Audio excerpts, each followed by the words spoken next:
Next one, it says, Anaham Vadi. Aham is I. Vadi is one who is prone to I. Prone to speaking I. Meaning, who is prone to promote himself rather than the team nor the work or the work. So when the Bhagavad Gita says a leader should be Anaham Vadi, what it means is that a leader should be able to put the team in front and himself in the back. Whenever something good happens, it is the petty human mind which sometimes infects, most of the time infects us, because of which we want to claim responsibility for that something which has happened good to ourselves and arrogate to ourselves the happiness of everybody coming and congratulating us, what a wonderful work. Anahamvadi is a person who brings the team in front, takes him to the back, and in the joy and happiness of others, feels the fulfillment of being a leader. It's very easy for us to see that when we grow, we are happy. A leader, a true leader, is one who sees the happiness in others' growth. In nurturing and nourishing the team, in making the team excel oneself, one becomes a true leader. We always like people who say, you did right. You are the most wonderful person. A person like you is not there. What wonderful leadership you have given. Suppose we have somebody who comes and tells us something, what we did is right, what we did is wrong, has a dissenting opinion. Anahamvadi would be a person who would be able to objectively see it, take the best of the dissent also, and see how the team moves forward with the cumulative inputs of all, including those who criticize him. If a leader is not able to take the team along, and only is able to take those who appreciate him along, how can he be a leader?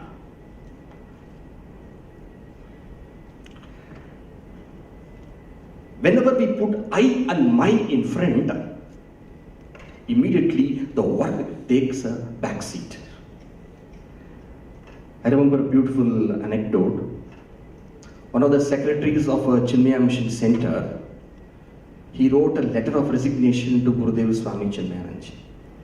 He said, I have been working in the mission for more than 40 years, right from the beginning, and my work has been applauded by so many, including you. But these people who have come now do not see the glory of my work. And I feel very disappointed. And I think if Gurudev makes a mention about my work to all these people, they would better appreciate me, etc., etc. And the end, he writes, since I am not being appreciated much, I think I should resign. Gurudev may please advise and guide me. Gurudev just rounded all the I's, all the mice, like how a teacher would do. And then he said, number of I's, 70. Number of mice, 55. Reduce the I by 30 and reduce the my by 25. And this is my advice.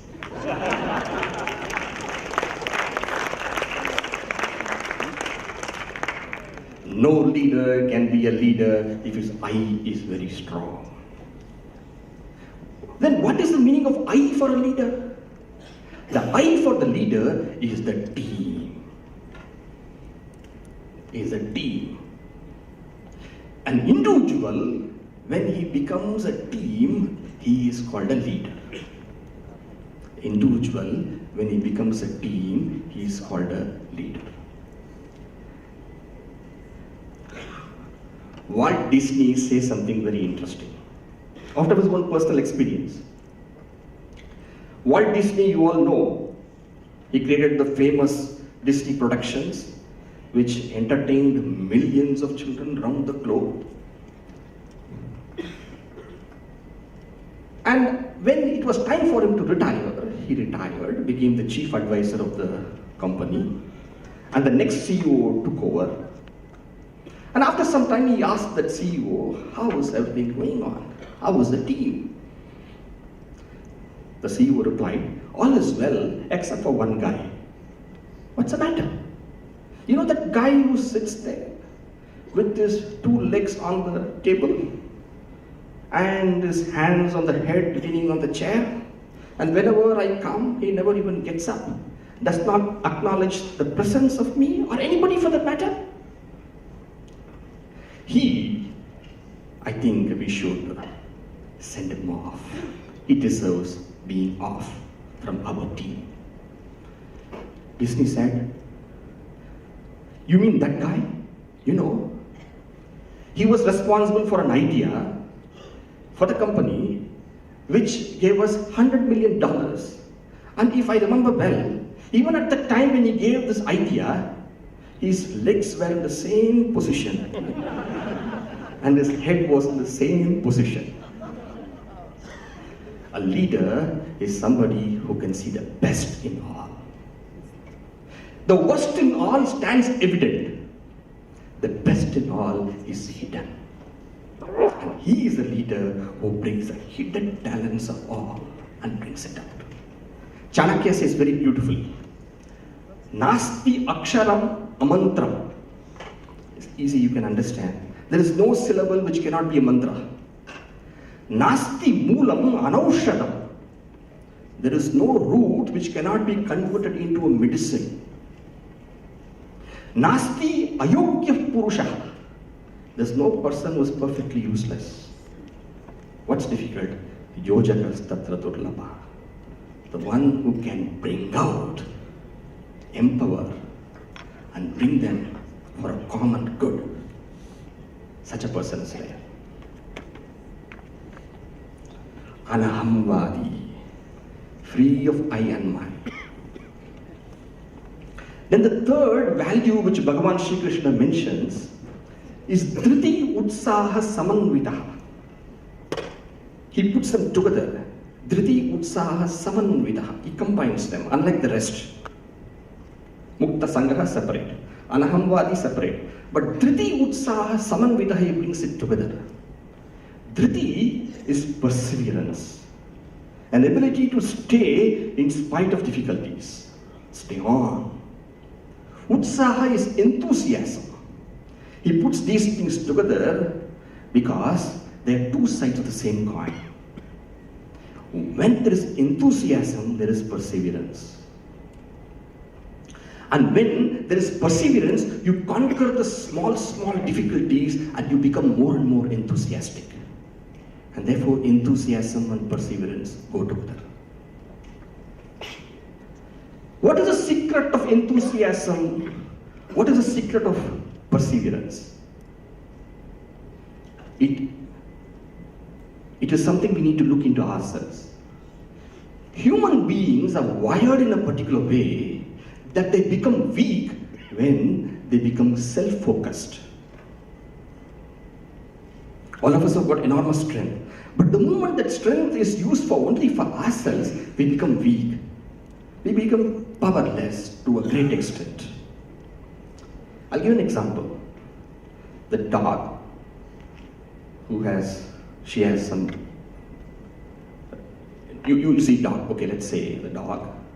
And that dog, you throw a stone at her, she runs away. She runs away frightened, puts her tail underneath, puts her tail between her two legs and runs. But the same dog, when she has some puppies, try it. Try a stone. Why stone? Try a boulder. Why try you? 5 people you take and go. The dog is no more thinking of herself. The dog is thinking about her kids. It becomes a tiger.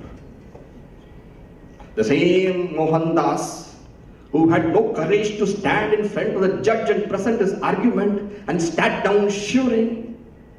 The same puny man, when he had a goal for the nation, did he not become Mahatma Gandhi? Where did the enthusiasm, where did the perseverance, where did the strength come?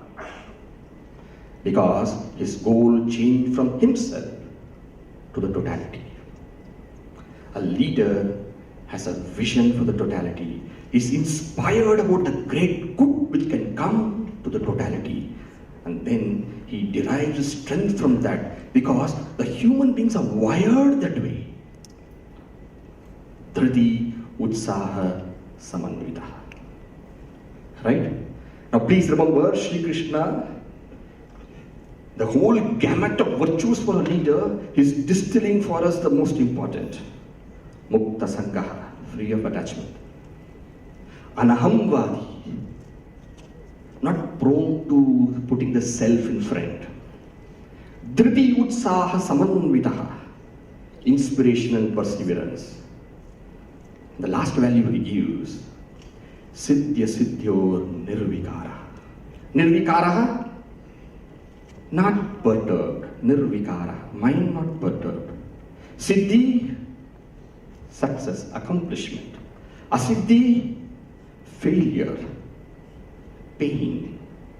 Siddhya Siddhyor Nirvikara, a mind which is balanced in success and failure. Who will not have failure? Is not failure a process of moving forward? Is not failure required for us to correct ourselves? Is not failure required to make us strong? These successes and failures do not matter if there is a goal and we are inspired by it. Think of the Ganges.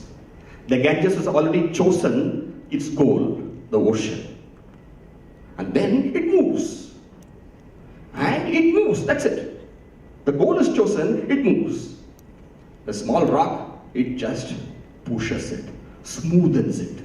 A boulder, it works at it, tears it open in time. A mountain, impossible to cross, it just goes around it. The goal is there.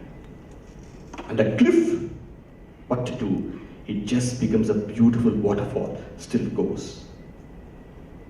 If the goal is decided and we're inspired about the goal, and the goal can be inspiring only if it is for the collective good, otherwise the human mind will not be inspired well enough. It will stop somewhere in the middle. If that goal is there, naturally, you're not interested in battles won or lost. You're interested in the final war, which you have to win definitely. And that will be won. Because you have these. And these, Bhagavan Sri Krishna says, are the qualities of a great leader. Right? Number one, free of attachment. Number two, not putting the self in forward. Not putting one's self-interest in the front. Number three, inspiration and perseverance. And number four, balance in success and failure. It doesn't matter, there's a greater goal to achieve. Move ahead, Charaiveti, as the Upanishad will say, work on, there's something great to achieve. So these are some nuggets of wisdom what you find from the Bhagavad Gita for the leader, which I thought I could share.